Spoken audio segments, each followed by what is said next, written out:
झाबुआ जिले के पेटलावद में भारतीय किसान यूनियन के पदाधिकारी के साथ बड़ी संख्या में किसान तहसील परिसर में अपनी मांगों को लेकर धरने पर बैठे। सूचना मिलने पर झाबुआ से कृषि उप संचालक नगेन रावत किसानों के बीच आए और किसानों की समस्या को सुना। देखिए ये खास रिपोर्ट। आंदोलनकारी किसानों का कहना है कि उन्हें किसानों को दिए फसल बीमा की राशि का पूरा डाटा दिया जाए ताकि उन्हें पता तो चले किसानों की कितनी राशि का भुगतान किया गया है। लेकिन रावत बोले कि उनके पास सूची नहीं है। उन्होंने भी भोपाल से सूची मांगी है।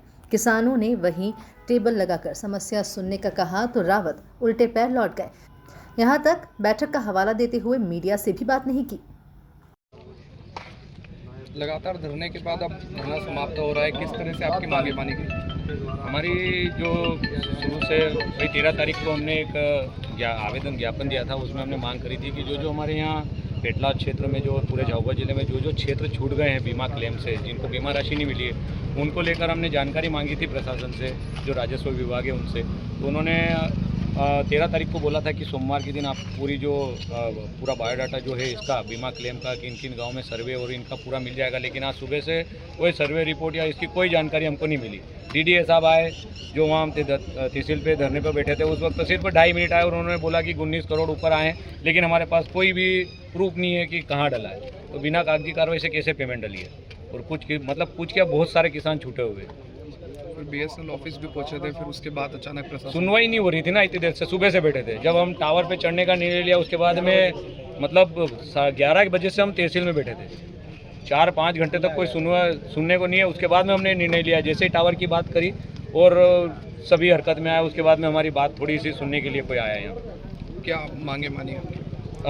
20 दिन का टाइम दिया है हमको कि 20 दिन में आपको जो पूरा जो जानकारी है बीमा की सर्वे जो हुई थी उसका और राशि जो डली उसका पूरा बायोडाटा आपको 20 दिन के अंदर बीमा कंपनी की तरफ से एक मीटिंग करके किसानों की और उसमें दिया जाएगा।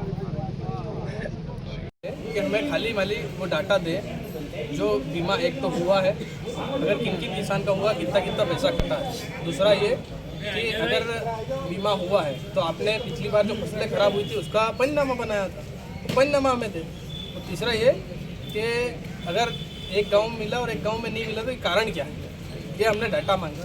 कोई इनसे पैसे नहीं मांग रहे, हमने तो सिर्फ इनसे डाटा मांगा। जिम्मेदारों से क्या बातचीत हुई अभी, क्या लग रहा है? कहना हमारे पास भी डाटा नहीं है। मैंने कहा कि जो आपने पिछली बार रिपोर्ट बनाई होगी वो डाटा तो आपके पास होगा ना, तो वो भी डाटा इनके पास। फिर आगे क्या कदम उठाएंगे आप? आगे हम बैठे हैं, भले पानी आए बारिश आए कोई दिक्कत नहीं, हम तो धरने बैठे हैं, किसान है, किसान के बैठे हैं, आंदोलन चलता ही रहेगा। प्रशासन का कहना है कि 19 करोड़ 29 लाख रुपए पेटला विकासखंड अकेले को बीमा राशि भेजी गई है, तो इतनी राशि में क्या सभी किसानों को राशि पहुंची नहीं है? एक तो पहला तो ये कहना कि 19 करोड़ 29 लाख के हाथ पाँव होते हैं, उसके कागज़ मांगे हमने ना, तो वो है।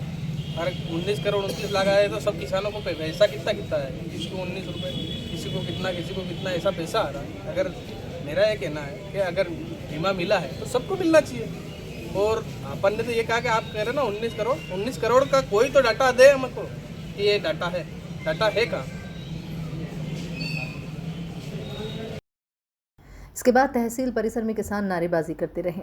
बता दें कि इसके पूर्व 13 अगस्त को भी किसानों ने एसडीएम कार्यालय में भी धरना दिया था। तब सहमति बनी कि स्वतंत्रता दिवस तक इस तरह कोई आंदोलन न हो। लेकिन एक सप्ताह बीत जाने के बाद जब किसानों को जानकारी नहीं मिली तो आज वे फिर से आंदोलन की राह पर आ गए। Bureau report, MP news, Petlawad.